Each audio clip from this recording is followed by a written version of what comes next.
மருத்துவர் ராமதாஸை உடனடியாக விடுதலை செய்ய வேண்டும் என வன்னியர் சங்க கூட்டமைப்பு உட்பட பல்வேறு அமைப்புகள் அரசை வலியுறுத்தியுள்ளன.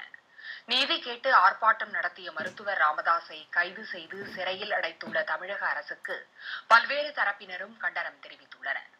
வன் செயலை தூண்டியவர்களை கைது செய்யாமல் அது குறித்து விசாரணை நடத்த கோரிய மருத்துவர் ராமதாஸை கைது செய்தது கண்டிக்கத்தக்கது என கவிஞர் இறைவன் தெரிவித்துள்ளார்.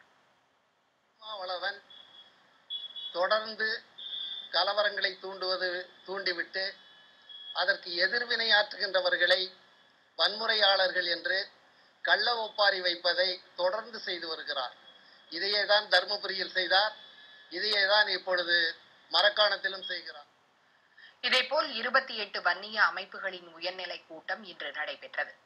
இதில் முன்னாள் அமைச்சர் திண்டிவனம் ராமமூர்த்தி, மறைந்த SS ராமசாமி படையாச்சியின் மகனும் அதிமுக முன்னாள் நாடாளுமன்ற உறுப்பினருமான SSR ராமதாஸ், முன்னாள் சட்டமன்ற உறுப்பினர்கள் அருள் அன்பரசு, உ பலராமன் உள்ளிட்டோர் கலந்து கொண்டனர்.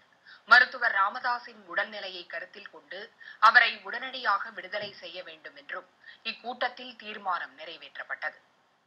வன்னியர்களுடைய பெருந்தலைவராக இன்றைக்கு ராமதாஸ் அவர்களை இந்த வன்னியர் கூட்டமைப்பு ஏற்றுக்கொள்கிறது.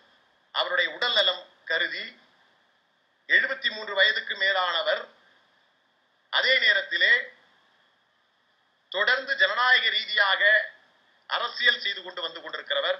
ஆகவே உடனடியாக தமிழக அரசு உரிய நடவடிக்கை எடுத்து மருத்துவர் ஐயா அவர்களையும் உடன் உள்ள வன்னிய தலைவர்களையும் வன்னியர்கள் அனைவரையும் விடுதலை செய்து நேர்மையாக ஜனநாயகமான நடவடிக்கையை மேற்கொள்ள வேண்டும்.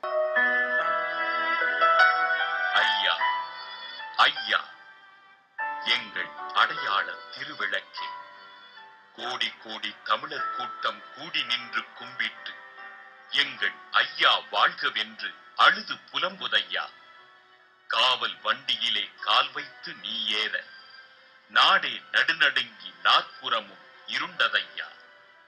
காற்றுக்கூட நுழையாத கொடுஞ்சிறையில் நீ இருக்க வேதனைகள் தாங்காமல் வேகிறது எங்கள் உடல். உறவுகளை வழிமறித்து 2 உயிர் பறித்த கொலைகளுக்கு நீதி கேட்கச் சென்றதா நீ செய்த பெருந்தவறு? வயிற்றுக்கு சோறிட வேண்டும் இங்கு வாழும் மனிதருக்கெல்லாம் என்று போராடி வாழும் உனக்கா முழு நெளியும் பழைய சோறு?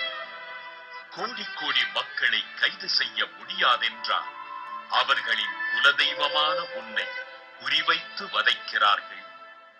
கோடானு கோடி குடும்பங்களின் குலவிளக்கே, நீ தொட்டது துலங்கும், உன்னை தொட்டவர் துலங்க மாட்டார்.